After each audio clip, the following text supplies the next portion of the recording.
नमस्कार, अभी तक में आपका स्वागत है। थाना सिविल लाइंस पुलिस के द्वारा दोपहिया वाहन चोर गिरोह का पर्दाफाश करते हुए चोरी की 4 बाइकें भी बरामद की गई हैं। वरिष्ठ पुलिस अधीक्षक ने प्रेस वार्ता कर ये जानकारी दी। सिविल लाइंस क्षेत्र में चेकिंग अभियान के दौरान संभल में तैनात एक सिपाही का बेटा और उसका दोस्त चोरी की बाइक समेत गिरफ्तार हुआ। बीएससी की पढ़ाई कर रहा सिपाही का बेटा और उसके दोस्त की निशानदेही पर पुलिस ने चोरी की 4 बाइक बरामद की। हरतला क्षेत्र में शनिवार देर रात चेकिंग के दौरान पुलिस ने बाइक से आ रहे 2 संदिग्ध युवकों को पकड़ लिया। पूछताछ करने पर युवकों ने बाइक चोरी की घटना बताई। पकड़े गए आरोपियों में बीएससी तृतीय वर्ष का छात्र पीयूष पुत्र होदराज निवासी निकट साबरी मस्जिद के पास हिमगिरी थाना सिविल लाइंस और उसके साथी अमन पुत्र महावीर निवासी अंबेडकर नगर थाना सिविल लाइंस की निशानदेही पर हड्डी मिल के पास जंगल में छिपाकर रखी गई 3 और बाइक बरामद की गई। सिविल लाइंस पुलिस ने बताया कि पीयूष के पिता सिपाही हैं और संभल जनपद में तैनात हैं। अमन कांट रोड पर खादी आश्रम की एक दुकान पर 6 साल से नौकरी कर रहा है। पुलिस गिरफ्त में आए आरोपियों ने बताया कि वह 1 माह से ही बाइक चोरी कर रहे हैं। वे बाइकों का सौदा नहीं कर पाए थे। सोमवार को वरिष्ठ पुलिस अधीक्षक लव कुमार ने पुलिस लाइंस में प्रेस वार्ता के दौरान ये जानकारी दी।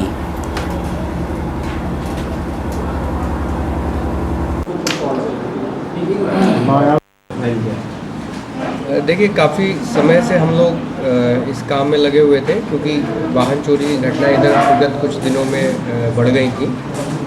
सिविल लाइन पुलिस का सराहनीय कार्य रहा। कल 2 लड़के इन लोगों ने गिरफ्तार किए, पीयूष और अमन। ये दोनों ही सिविल लाइन क्षेत्र के अंतर्गत के रहने वाले हैं। इनके पास से कुल 4 मोटरसाइकिलें बरामद हुई हैं, जिसमें से एक मोटरसाइकिल यामा है, एक hero Honda Splendor, hero Honda deluxe और हीरो होंडा पैशन। ये 4 मोटरसाइकिलें इनके कब्जे से बरामद हुई हैं। दोनों को गिरफ्तार करके जेल भेज दिया गया है। हम लोग अभी फर्दर इस केस में हम लोग फर्दर इन्वेस्टिगेशन कर रहे हैं। हो सकता है इनके कुछ और लिंक्स भी हों, फिलहाल अभी तक सामने नहीं आए हैं, लेकिन हम इस दृष्टिकोण से भी इसको देख रहे हैं कि इनके लिंक और भी लोगों से हो सकते हैं। सर, प्रोफाइल क्या है और क्या काम ये करते हैं? स्टूडेंट हैं या? ये दोनों ही लड़के स्टूडेंट हैं और दोनों ही अभी नई उम्र के हैं। मेरे ख्याल से 20 से 25 साल के बीच में इनकी उम्र होगी। और इसमें उल्लेखनीय बात यह है कि इसमें से एक लड़का जो पीयूष है, उसके फादर भी पुलिस में है, और जो दूसरा लड़का है अमन, ये इसका साथी है। ये दोनों लोग भी सारी बाइक चोरी में ज़्यादातर ये साथी रहे। बैंकों की सुरक्षा व्यवस्था जांचने हेतु पुलिस प्रशासन ने बैंकों का औचक निरीक्षण कर आवश्यक टिप्स दिए। पुलिस प्रशासन के द्वारा महानगर के बैंकों का सोमवार को औचक निरीक्षण किया गया। ये निरीक्षण बैंकों की सुरक्षा व्यवस्था को परखने के लिए किया गया था। कटघर क्षेत्राधिकारी OPR ने पुलिस बल के साथ कटघर क्षेत्र व गलशही क्षेत्र के बैंकों का निरीक्षण किया। इस दौरान उन्होंने बैंक मैनेजर के साथ बैंक के हर एम्प्लॉय को पुलिस का कंट्रोल नंबर तथा निकटतम पुलिस चौकी के इंचार्ज का नंबर रखने की सलाह दी। इस दौरान पुलिस टीम के द्वारा बैंकों के CCTV कैमरे तथा गार्डों की तैनाती भी परखी गई।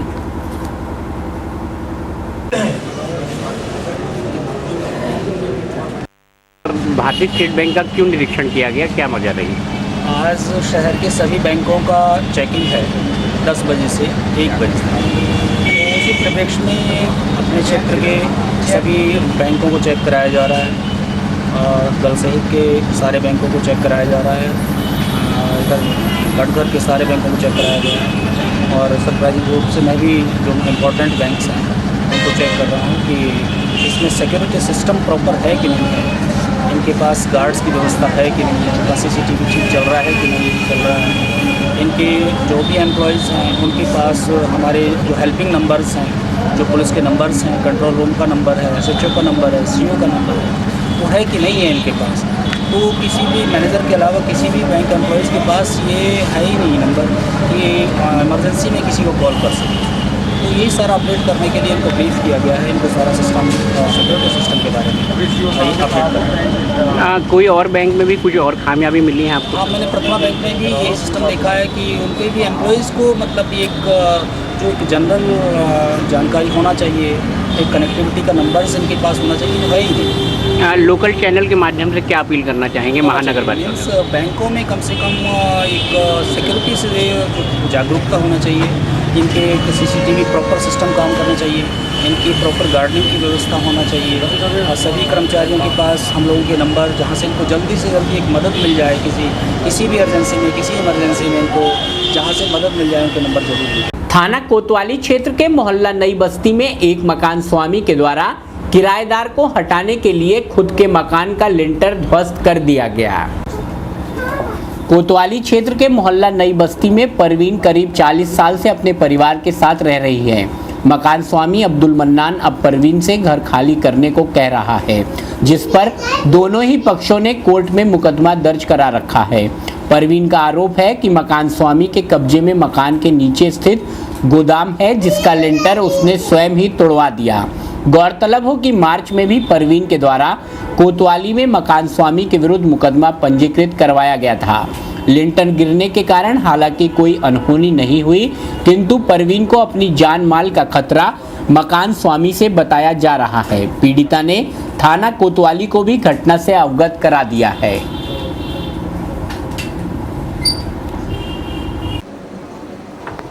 यहाँ पे रहते हैं, यहाँ पे ये नीचे हमें पता नहीं है, नीचे तोड़ फोड़ कर रहे हैं, क्या कर रहे हैं।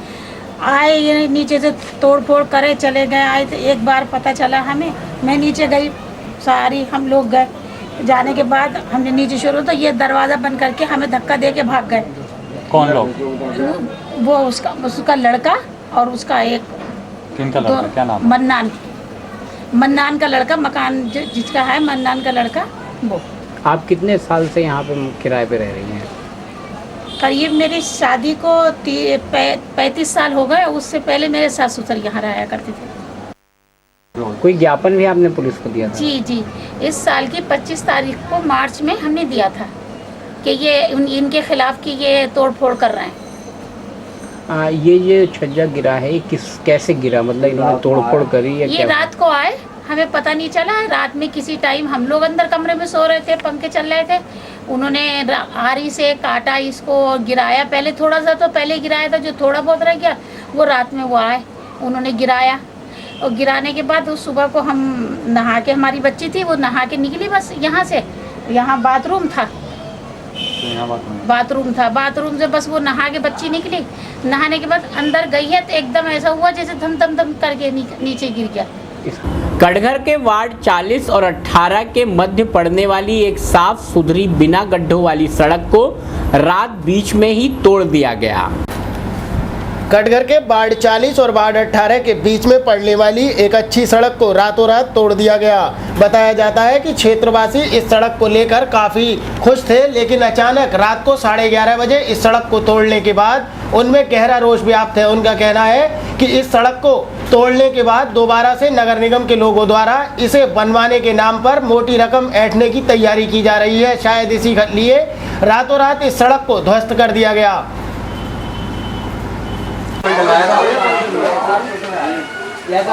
हाँ, कौन सा क्षेत्र है ये 40 और 18 है जी। क्या शिकायत है आपको? शिकायत ये है कि इतनी मजबूत सड़क थी जो आपने बनाई, और ये सुरेंद्र टैगोर ने बनवाई थी, उस टाइम हमने खड़े होकर खुद बनवाई थी। ये 20 साल भी नहीं, बिल्कुल नहीं हिलती, और अच्छी खासी सड़क। रात में इस तरीके से मशीन लेके आए जैसे चोर आते हैं और तोड़ ताड़ के निकल गए। बहुत से पाइप टूट गए और दीवारें तक हिल गई। जब मेरा छज्जा हिला, मैं छज्जे पे खड़ी थी, मेरा छज्जा हिला तो मैं वो नीचे उतर के आई हूँ, तो मैंने वहाँ से ये मशीन रुकवाई और बीन हम 2-3 जने निकल के आए, तो ये रोहित रोका तो पीछे को लेके गए हैं वो लोग।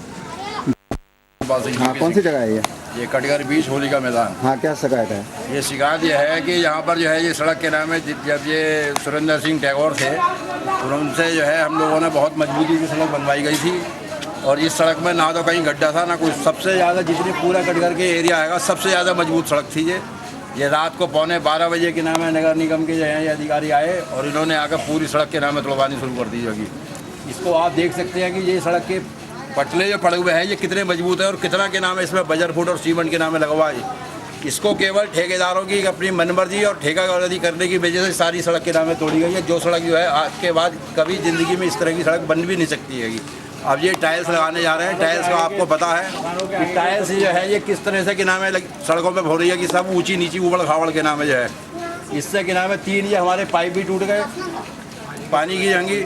अब ये बताइए यहाँ पर ये सफाई नहीं होगी, ये उठाया नहीं होगा तो कितनी गंदगी यहाँ पर के नाम है फैलेगी। जैसा भी हाँ क्या कहना चाहते हैं?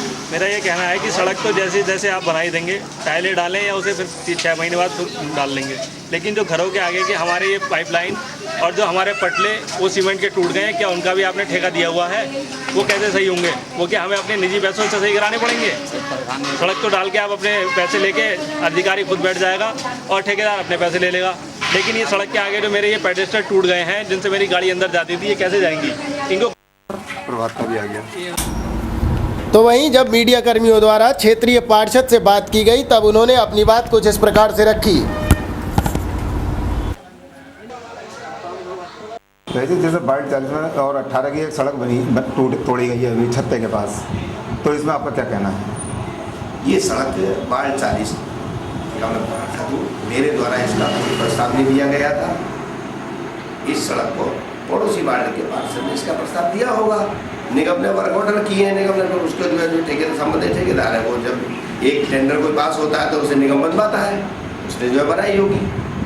मेरा इससे कोई लेना देना नहीं है। मेरे ये सत्य है कि हाँ वार्ड 18 और वार्ड पार्षद के मध्य में सड़क है, लेकिन जो बॉर्डर के वार्ड होते हैं उनमें एक ही पार्षद सड़क लगाता है, 2 पार्षद नहीं लगाते। तो ये वार्ड 18 के पार्षद ने उसका प्रस्ताव दिया होगा या मेयर की तरफ से इसका कोई प्रस्ताव आया होगा महापौर की तरफ से, उसका मुझे संज्ञान में नहीं है मेरे। जैसा कुछ लोगों का कहना है ये सड़क हमारी टूटनी नहीं चाहिए थी, अब मजबूत सड़क थी उसके बाद भी ये तोड़ दी गई है। इसकी जानकारी तो जो है संबंधित पार्षद ही दे सकते हैं, उससे इसका कोई मतलब नहीं है।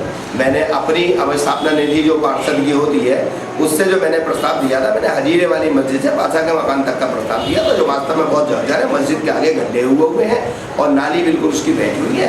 जो मेरा मानना यह है कि जो सड़क वास्तव में जर्जर हो वहाँ पर विकास होना चाहिए, अच्छी सड़कों का पुनर्निर्माण नहीं होना चाहिए, जिससे निगम का पैसा जो है। मंडलायुक्त कार्यालय में कर करेत्तर एवं राजस्व वसूली के संबंध में एक बैठक का आयोजन किया गया। कमिश्नर विपिन कुमार द्विवेदी ने राजस्व वसूली एवं कर करेत्तर की मंडलीय बैठक में निर्देश दिए कि सभी विभाग अपने लक्ष्यों के अनुरूप राजस्व वसूली पर ध्यान देने के साथ साथ बैंकों को जिलेवार व तहसीलवार आरसी का मिलान करके विस्तृत रिपोर्ट उन्हें सौंपें। उन्होंने कहा कि प्रधानमंत्री जीवन ज्योति बीमा सुरक्षा योजना व प्रधानमंत्री बीमा सुरक्षा योजना का लाभ पात्र व्यक्तियों को दिलाने एवं श्रम विभाग में पंजीकृत मजदूरों को भी इस योजना से जोड़ें। मात्र 330 व 12 रुपए के प्रीमियम पर 4 लाख का बीमा हो जाता है। बैठक में बैंकर्स ने बताया कि प्रीमियम बैलेंस सीधे लाभार्थी के बचत खातों से ही ले लिया जाता है और इसके अलावा सरकारी लोगों की तरह पेंशन स्कीम अटल पेंशन योजना भी है, जिसका लाभ भी लोग उठा सकते हैं। कमिश्नर ने कहा कि विद्युत विभाग 31 मई तक अपनी सभी आरसी का मिलान राजस्व विभाग से कर ले। वाणिज्य कर विभाग को इस नए वित्तीय वर्ष में 811 करोड़ रुपए का राजस्व अर्जित करना है। उन्होंने कहा कि बिजली चोरी के खिलाफ अभियान चलता रहेगा। खनन विभाग बिजनौर जनपद में खनन रोकने के लिए अभियान चलाए। उन्होंने बताया कि वन विभाग का लक्ष्य इस वर्ष 32 करोड़ रुपए वसूलने का रखा गया है। उन्होंने कहा कि नगर निगम इस माह 4000 नए मकानों को हाउस टैक्स के दायरे में ला रहा है। उन्होंने कहा कि बैंकर्स जब फसल ऋण किसानों को दें तो खसरे की कॉपी भी अवश्य ले लें अथवा खेत का मुआयना करा लें और उसी के अनुसार बीमे की प्रीमियम की कटौती पर बीमा कंपनी को भेजें। जितना भी बीमा बैंकर्स कराएंगे उसकी सूचना कृषि विभाग को अवश्य दी जाए। उन्होंने कहा कि पूर्ति विभाग राशन वितरण में सुधार लाए और संबंधित विभाग ये ध्यान रखें कि गेहूं बेचने वाले किसानों का शोषण नहीं किया जाएगा। उन्होंने कहा कि 5 जिलों में नकली दवाइयों के खिलाफ भी अभियान चलाए जाएं, छापे डालें और नकली दवाइयां ना बिकने दें। उन्होंने कहा कि चकबंदी की शिकायतें अधिकारी चौपाल लगाकर सुने और शिकायतों का निस्तारण मौके पर जाकर करें। उन्होंने कहा कि राजस्व अदालतों में विचाराधीन मुकदमों का निस्तारण तेजी के साथ किया जाए। बैठक में जिलाधिकारी मुरादाबाद दीपक अग्रवाल, जिलाधिकारी रामपुर सीपी त्रिपाठी, जिलाधिकारी अमरोहा वेद प्रकाश, जिलाधिकारी संभल पवन कुमार, अपर आयुक्त प्रशासन कृष्ण कुमार, अपर आयुक्त न्यायिक डॉक्टर कंचन सरन, नगर आयुक्त Sanjay Kumar, RTO RM roadways जिला आबकारी अधिकारी, अपर आयुक्त, वाणिज्य कर, वन विभाग, वन संरक्षक कमलेश कुमार तथा अन्य मंडलीय अधिकारी व अपर जिलाधिकारीगण, वित्त आदि उपस्थित रहे। वक्त है एक छोटे से ब्रेक का।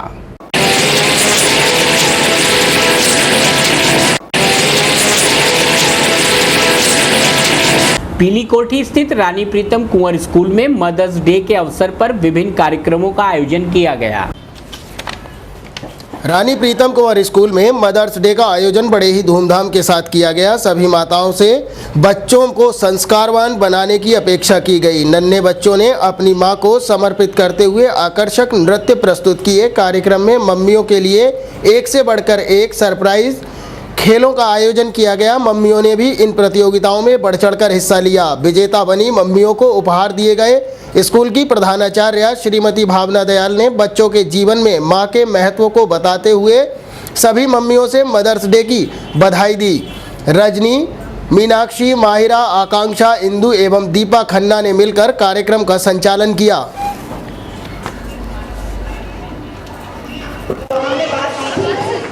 ना हाउसिंग इज कंप्लीट। ना एक्सपीरियंस जानना चाहूँगा।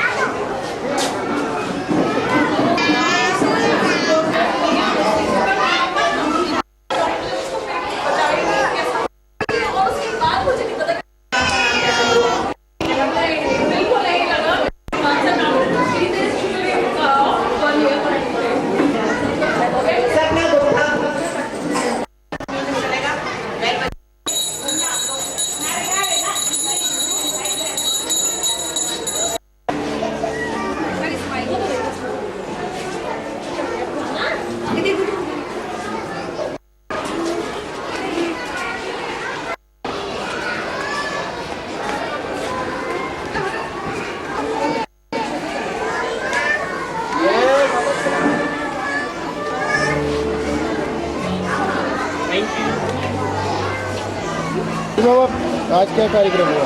आज 11th में है और आज हमने मदर्स डे का सेलिब्रेट किया है स्कूल के अंदर। So what we celebrated is that we want to motivated the teachers, we want to motivate the parents, mothers, especially to save the girl child.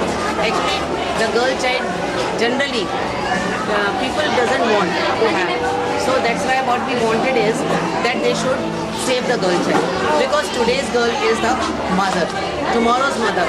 आज की माँ कल की जो है आपकी दूसरी माँ होगी, आज की लड़की कल की माँ है। तो इसलिए हमने कोशिश ये की है सारे पेरेंट्स को कहने की कि आप सेव करें गर्ल चाइल्ड। और दूसरा, being a mother you know very well the love, affection, everything you know very well. तो एक तरीके से क्या करें आप, जैसे आप अपनी माँ को रिस्पेक्ट देते हैं, प्यार करते हैं और उनका सम्मान करते हैं, एवं उनके लिए आप सेक्रीफाइस करते हैं, do the same thing with your mother in law. So what I said to them is take out the word in law.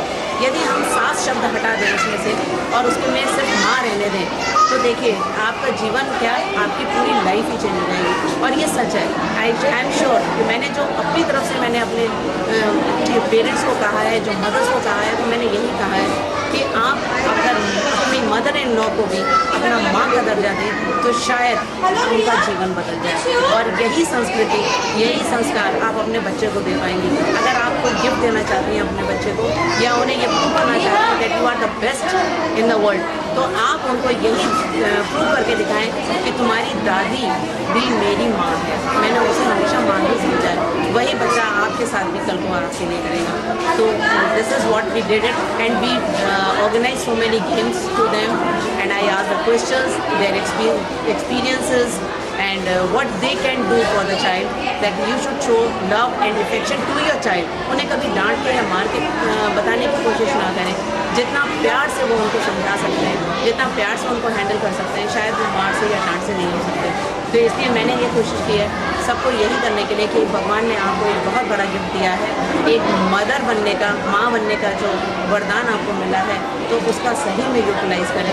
अपने बच्चे को एक अच्छा समाज सेवी बनाएं, अपने बच्चे को एक अच्छा संस्कार दें और भारतीय संस्कृति को भी बनाएं। गांधीनगर स्थित गांधीनगर पब्लिक स्कूल में मदर्स डे के अवसर पर व्यंजन प्रतियोगिता का आयोजन किया गया।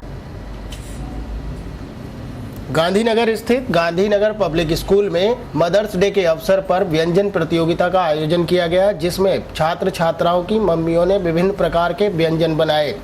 इसके बाद अच्छे व्यंजन बनाने वाली माताओं को पुरस्कार देकर सम्मानित भी किया गया। मदर्स डे के उपलक्ष्य में आज हम लोगों ने मदर्स के लिए जो बच्चों की मम्मियाँ हैं उनके द्वारा यहाँ एक कार्यक्रम आयोजित किया है, जिसमें वो विभिन्न प्रकार के व्यंजन जो कि उनके बच्चों को बहुत प्रिय होते हैं वो यहाँ पर बना रही हैं, खुश होकर पार्टिसिपेट कर रही हैं। एक अच्छा कंपटीशन होता दिखाई दे रहा है और बड़े उत्साह के साथ वो कोशिश कर रही हैं कि अपने बच्चों की मनप्रिय डिशेज़ वो यहाँ पर बनाएं। इसके लिए हमारे जजेस जजमेंट देंगे और लगता है जजमेंट बहुत ही मुश्किल होगा।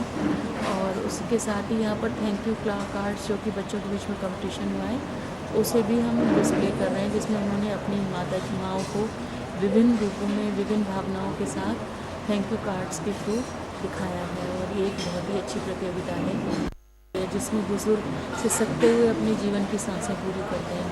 तो इसके लिए शायद उन संस्कारों की ज़रूरत है जो एक जनरेशन गैप के रूप में डेवलप होते जा रहे हैं, जिसमें माता पिता का बहुत बड़ा हाथ है। जब माता पिता ही अपने माता पिता की भावनाओं की कदर नहीं करते, उनके बीच में एक गैप बनता चला जाता है, तो उनके जो ग्रैंड चिल्ड्रन हैं, जो बच्चे हैं, वो कैसे अपने दादा दादी के लिए अच्छे विचार रखेंगे।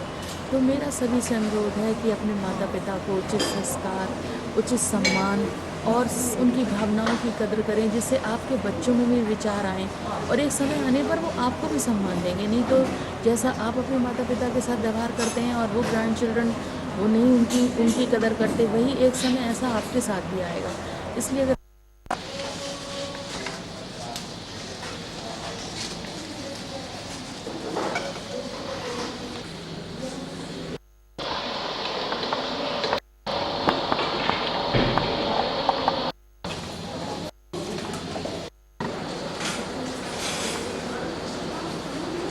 अंतर्राष्ट्रीय मानवाधिकार सुरक्षा समिति की एक बैठक डिप्टीगंज स्थित इस्लामिया जूनियर हाई स्कूल में संपन्न हुई।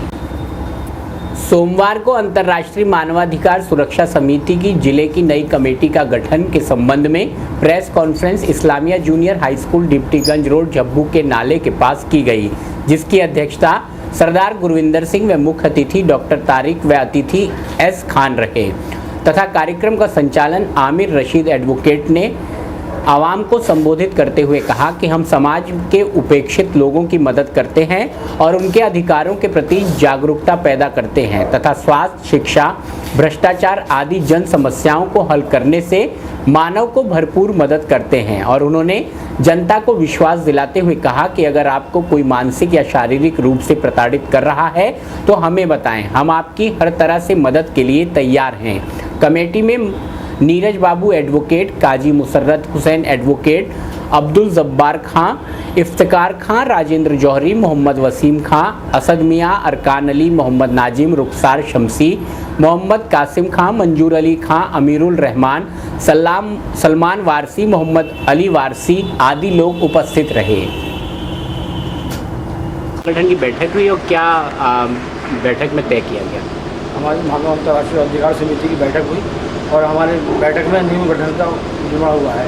जो हमारे पुराने लोग थे उनको निकाल के हमने नई समिति एक बनाई है, उसी का प्रोग्राम ये Islamia junior high school Deputyganj road Baroda पे चल रहा है।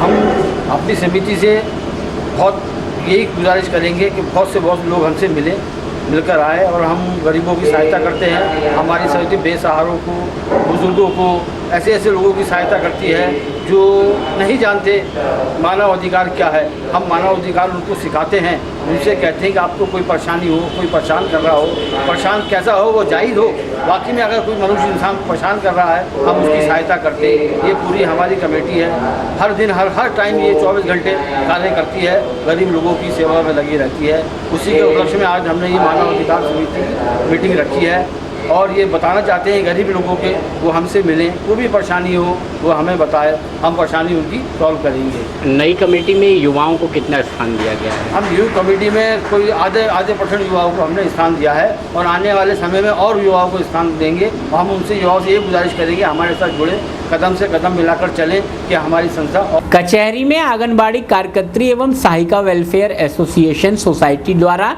जोरदार प्रदर्शन किया गया। पूर्व घोषित कार्यक्रम के तहत एसोसिएशन के प्रदेशव्यापी प्रदर्शन के क्रम में मुरादाबाद जिलाधिकारी कार्यालय पर जोरदार प्रदर्शन करके आंगनवाड़ी कर्मियों ने अपनी आवाज़ बुलंद की। जनपद के सभी आंगनवाड़ी कर्मियों ने यहां पर धरना दिया। सैकड़ों कार्यकर्त्री कंपनी बाग में एकत्र होकर जुलूस के रूप में कलेक्ट्रेट पहुंची। वहां पर जुलूस एक सभा में बदल गया। जनहित में ICDS योजना के बजट में केंद्र सरकार द्वारा भारी कटौती। पिछले वर्ष का बजट 18,108 करोड़ था, इस वर्ष घटकर 8,245 लाख रुपए रह गया है। केंद्रीय वित्त मंत्री अरुण जेटली द्वारा ICDS को बंद करने की सिफारिश के खिलाफ तथा प्रदेश व केंद्र सरकार के पास लंबित अपने 7 सूत्रीय मांग पत्र, जिसमें ICDS योजना के अपग्रेड करके इसे विस्तारित करने, लाभार्थियों को अच्छा पोषाहार उपलब्ध कराने, महंगाई के हिसाब से मानदेय भत्ता देने, हर साल 5% की बढ़ोतरी करने, बजट बढ़ाने, आंगनवाड़ी कर्मियों को सरकारी कर्मचारी घोषित करके पूरा वेतन, फंड, पेंशन आदि देने, ICDS में गैर सरकारी संगठनों का हस्तक्षेप बंद करने, भ्रष्टाचार पर रोक लगाने पर ध्यान आकर्षित करने के लिए कार्यक्रम घोषित किया गया था। आंगनवाड़ी कर्मियों ने जोरदार नारेबाजी की। ICDS बंद करने की साजिश नहीं चलेगी आदि। सभा में मुख्य वक्ता के रूप में संबोधित करते हुए एसोसिएशन की प्रदेश महासचिव शशि बाला ने कहा कि अच्छे दिन का सपना दिखाकर आई मोदी सरकार जनहित में ICDS योजना को 20 करोड़ से अधिक लाभार्थियों तथा 25 लाख से अधिक आंगनवाड़ी कर्मियों के पेट पर लात मारना चाहती है। इसके लिए योजना के बजट में भारी कटौती की गई है। एसोसिएशन इसे कतई बर्दाश्त नहीं करेगी। उन्होंने सभी आंगनवाड़ी कर्मियों व लाभार्थियों का आह्वान किया कि एकजुट होकर मजबूत आंदोलन का निर्माण करें तथा सरकार की इस साजिश को नाकाम करें। उन्होंने 17 मई से मुरादाबाद मंडल के सभी सांसदों का घेराव करने का आह्वान किया। प्रधानमंत्री व मुख्यमंत्री के नाम जिलाधिकारी के माध्यम से एक ज्ञापन भी भेजा। इस अवसर पर जिलाध्यक्ष रजनी दिवाकर, हेमलता ठाकुर, भूरी देवी, अनीता शर्मा, सरोज सिंह आदि मुख्य रूप से मौजूद रहीं।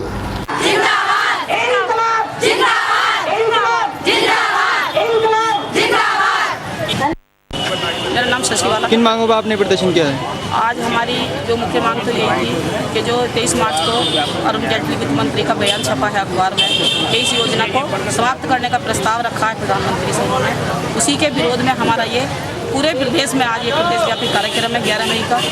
और जो क्योंकि हम लोगों ने 7 सूत्रीय कार्यक्रम उस मांग पत्र अपना सरकार को भेज रखा था, जिसमें 40 साल से हमारी आंगनबाड़ी अपने नियमितीकरण की मांग कर रही है, लेकिन उसे न करते हुए योजना को समाप्त करने की बात है। इसलिए आंगनबाड़ियों में भारी रोष है और हमारा ये प्रदेशव्यापी कार्यक्रम है आज। और 17 मई से हम लोगों का सांसदों का घेराव शुरू होगा, जो कि सबसे पहले चरण में संभल के सांसद सतपाल सिंह सैनी का घेराव होगा। अब आप क्या कहना चाहती हैं जनता से इस बात को?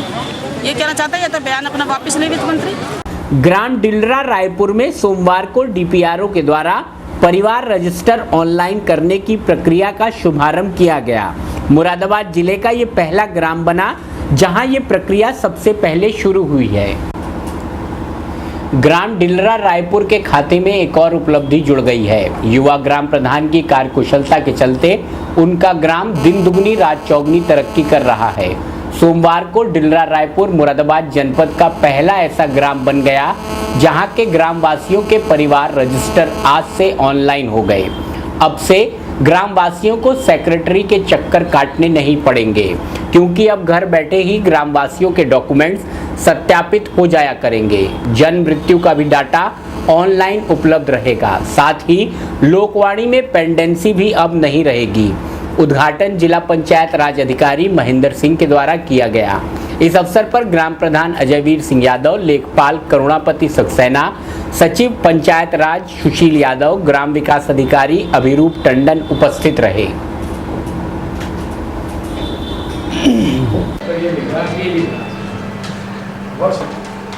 जी सर, आज मुरादाबाद जिले में ये पहला ग्राम पंचायत डिलरा रायपुर, यहाँ परिवार रजिस्ट्रेशन ऑनलाइन हो रहा है। अब हर एक जिसको परिवार रजिस्ट्रेशन नकल की ज़रूरत होगी वो ऑनलाइन ये नेट पे मिलेगा। आप कभी भी ले सकते हैं, किसी जगह भी, कहीं भी। क्या फ़ायदा होगा ग्रामवासियों को सर? इसमें अब किसी विकास खंड या किसी अन्य किसी कार्यदायी संस्था के लिए दौड़ना भागना का काम बंद हो जाएगा। इससे विशेष फायदा है कि जहाँ जाएँ, जहाँ नेट का सिस्टम है वहाँ से अपने ऑनलाइन परिवार रजिस्ट्री की नकल ले सकते हैं। जिले के और ग्रामों में कब तक ये सुविधा हो जाएगी? ये धीरे धीरे सब काम होगा। पहले विकासखंड के इस गाँव में हो जाए, फिर विकासखंड मोटा पांडे में हो जाएगा ऑनलाइन सिस्टम, फिर ये पूरे सभी 8 जिलों में हो जाएगा। ये एक और उपलब्धि आपके खाते में आपके गांव के नाम जुड़ी है, क्या उपलब्धि है और क्या कहना चाहेंगे ग्रामवासी? परिवार स्तर जो गांव के लोग ब्लॉक में चक्कर काटना पड़ते थे, सेक्रेटरी का भी ना होते तो बेचारे मायूस होकर वापस लौटना पड़ता था। उस चीज़ को देखते हुए सरकार ने मेरे गांव से शुभारंभ किया है परिवार ऑनलाइन का। ये जब परिवार ऑनलाइन हो जाएगा तो किसी भी गांव वालों को किसी भी साइबर कैफे में जाकर अपना परिवार की नकल निकाल सकता है, उसके लिए चक्कर काटने नहीं पड़ेंगे। और इस ऑनलाइन सिस्टम में जन्म प्रमाण पत्र, मृत्यु प्रमाण पत्र भी शामिल किए जा रहे हैं। अगर किसी परिवार का कोई सदस्य मर जाता है और परिवार में उसकी मृत्यु की दिनांक डाल दी जाएगी तो ऑटोमेटिक उसका मृत्यु प्रमाण पत्र बन जाएगा। जिसका जन्म गांव में होता है और उसका परिवार स्तर में ऐड किया जाएगा तो उसका ऑटोमेटिक जन्म प्रमाण पत्र बन जाएगा। ये इस साइड में ये काम भी चल रहा है। लगभग इस गांव का शुभारंभ मेरे गांव से हो गया है और ये धीरे धीरे आज डेला रायपुर में हुआ है, कल मुंडा पांडे में होगा। इसी तरह से जनपद के 8 ब्लॉक में ये कार्यक्रम चलेगा और इसकी ओपनिंग माननीय हमारे DPRO महोदय द्वारा की रही है और जो है इससे लोकवाणी की जो पेंडेंसी है वो ख़त्म हो जाएगी और गाँव वालों को बाहर धके। यहाँ लेना होगा एक और छोटा सा ब्रेक।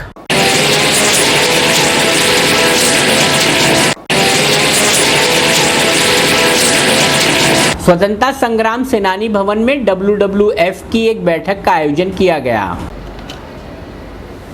रामगंगा नदी संरक्षण एवं WWF के तत्वाधान में एक संयुक्त कार्यशाला का आयोजन किया गया, जिसमें वर्षा के जल का संचय करना तथा पानी को बचाने के तरीके आदि पर विचार विमर्श किया गया। सभी ने कहा कि आजकल हम सभी लोग पानी की उपयोगिता को समझ नहीं पा रहे हैं। पानी की बर्बादी चारों तरफ हो रही है। जल संरक्षण अति आवश्यक कार्य है क्योंकि आने वाले भविष्य में बिना जल के बहुत ही मुश्किलें पैदा होंगी, इसलिए हम लोगों को अभी से जल संरक्षण का इंतजाम करना होगा। इस अवसर पर तमाम वक्ताओं ने अपने अपने विचार रखे। भटनागर है, मैं असिस्टेंट प्रोजेक्ट ऑफिसर के तहत रामगंगा नदी संरक्षण में काम कर रही हूँ WWF के साथ। WWF आज एक कार्यशाला कर रहा है जिस वर्षा जल संचयन के ऊपर। वर्षा जल संचयन हमारे शहर के लिए इसलिए ज़रूरी है क्योंकि हम पूरी तरीके से भूजल पर निर्भर हैं। हमारी पूरी मुरादाबाद शहर 100% भूजल पर निर्भर है और हम कोई भी एक ऐसा तरीका नहीं बचा जिससे हम इन भूजल को रिचार्ज कर सकें, जिसके लिए हमें तालाब बचाने पड़ेंगे, वर्षा जल का संचयन करना पड़ेगा। तो उसी के लिए कि वर्षा जल संचयन होता क्या है, कैसे किया जाता है, क्या हमें ऐसा क्या अपनाना पड़ेगा वर्षा जल संचयन के लिए, इसके लिए एक कार्यशाला रखी गई है। ये कार्यशाला में हमने स्पेशली दिल्ली से एक एक्सपर्ट को भी इनवाइट किया हुआ है जो दिल्ली गवर्नमेंट से रिटायर्ड पर्सन है, जो हमें आज ये बताएंगे कि वर्षा जल संचयन होता क्या है, इसे हम अपने घरों में कैसे लगा सकते हैं और कैसे अपने भूजल को बचा सकते हैं, कैसे अपने पानी का प्रयोग कर सकते हैं। शिवसेना ने रविवार को छत्रपति शिवाजी सम्मान समारोह आयोजित कर विभिन्न क्षेत्रों में काम करने वाले लोगों को सम्मानित किया। शिवसेना ने रविवार को छत्रपति शिवाजी सम्मान समारोह आयोजित करके विभिन्न क्षेत्रों में काम करने वाले लोगों को सम्मानित किया। बुद्ध बाजार स्थित प्रेम चुनरिया में आयोजित कार्यक्रम में ज्ञानेंद्र गांधी, के मिश्रा, देवेंद्र सिंह, अजय गुप्ता, डॉक्टर पुष्पेंद्र कुमार, डॉक्टर सुमन अग्रवाल, डॉक्टर मुकेश अग्रवाल आदि को सम्मानित किया गया। कार्यक्रम में वीरेंद्र अरोड़ा, अमरीश चंद्र, कमल सिंह राव, विशाल शर्मा, रोहित भटनागर, संतोष गुप्ता आदि लोग मौजूद रहे।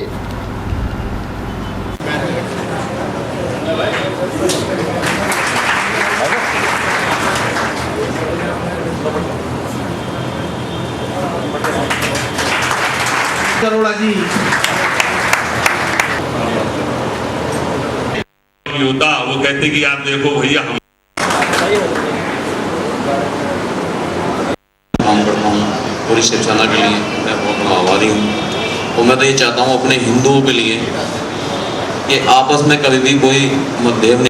सभी लोगों का भी मन से पूर्ण रूप से आप लोगों का अभिनंदन बड़ा मन खुश हो रहा है कि आज शिव सैनिकों का सम्मान कर रहे हैं। आज शिवसेना इस परिस्थिति में है, चाहते तो हम मुरादाबाद में इसी प्रांगण में हमने विजयनगर स्थित शंभुनाथ धाम मंदिर के 10वें स्थापना दिवस पर यज्ञ व भजन कीर्तन का आयोजन किया गया। इस अवसर पर भक्तों हेतु भंडारे का भी आयोजन किया गया। विजयनगर स्थित शंभुनाथ धाम मंदिर का 10वां स्थापना दिवस बड़े ही हर्षोल्लास के साथ सोमवार को मनाया गया। इस अवसर पर मंदिर कमेटी के प्रबंधक पंकज अग्रवाल तथा शैलेंद्र गुप्ता के द्वारा विशेष योगदान दिया गया। यज्ञ के बाद हुए भजन कीर्तन में महिलाओं व बच्चों ने बढ़ चढ़कर भजन का आनंद लिया। भजनों के धुन पर महिलाएं व बच्चे झूमकर नृत्य करते देखे गए। मंदिर शंभुनाथ धाम का 10वां स्थापना दिवस पंडित प्रसाद राज के निर्देशन में धूमधाम से मनाया गया। इस अवसर पर यज्ञ एवं भजन कीर्तन का आयोजन हुआ, जिसमें भक्तों द्वारा बढ़ चढ़कर भाग लिया गया। अंत में भंडारे का भव्य आयोजन किया गया। इस अवसर पर पंकज अग्रवाल, अशोक शर्मा, सरदार टहल सिंह, सरदार कुलदीप सिंह, गिरीश अग्रवाल, शैलेंद्र गुप्ता, संतोष सक्सेना, गिरीश मोहन बंसल, संजय शंखधार, दिवाकर शंखधार, मदालसा शर्मा, नितिन सक्सेना, रिद्धि सक्सेना, बॉबी आदि का विशेष योगदान रहा।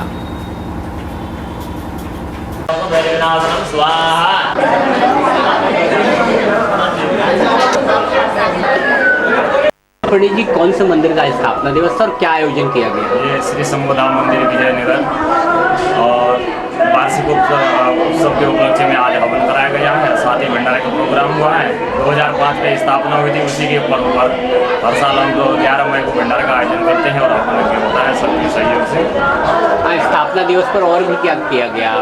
सुबह हवन हुआ, कन्याओं का पूजन हुआ, ब्राह्मण भोजन, तत्पश्चात सभी का भंडारा चालू हुआ।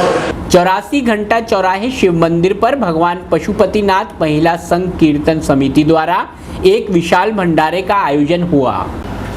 84 घंटा चौराहा पर भगवान पशुपतिनाथ महिला संघ कीर्तन समिति द्वारा एक विशाल भंडारे का आयोजन किया गया। भंडारे में मौजूद सभी लोगों ने भंडारे का प्रसाद चखा और धर्म लाभ उठाया। इस दौरान छोटे बड़े तथा स्कूली बच्चों ने भी भंडारे के प्रसाद को ग्रहण करके धर्म लाभ कमाया। इस अवसर पर भारी संख्या में लोग मौजूद रहे।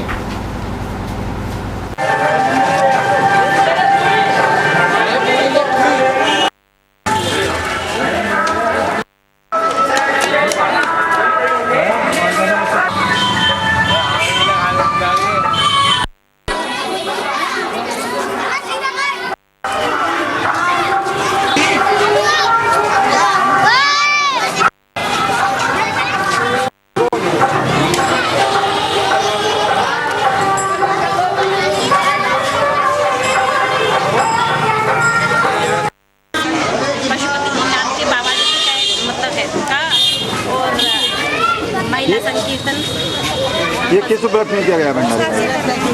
2 साल से कर रहे हैं। किस उपलक्ष्य में? कीर्तन करते हैं, महिला संकीर्तन करते हैं। इस उपलक्ष्य में हम कीर्तन करते हैं, भंडारा करते हैं और हम क्षेत्र की सभी महिलाओं से निवेदन करते हैं कि ज़्यादा से ज़्यादा आके हमारे कीर्तन में हमारा सहयोग करें। बाबा पशुपतिनाथ से आशीर्वाद लें। एक बार आके तो देखें, बाबा से जरा मांग के तो देखें तो बाबा कैसे उनकी झोलियाँ भरते हैं। यही हमारी कामना है, यही हमारी इच्छा है कि ज़्यादा से ज़्यादा क्षेत्र की औरतें ले लीजिए, सब आके हमारा सहयोग करें। तो ये थी अभी तक में आज की गतिविधियां। इसी के साथ बीपी उपाध्याय को अभी तक की पूरी टीम के साथ दीजिए इजाजत। नमस्कार।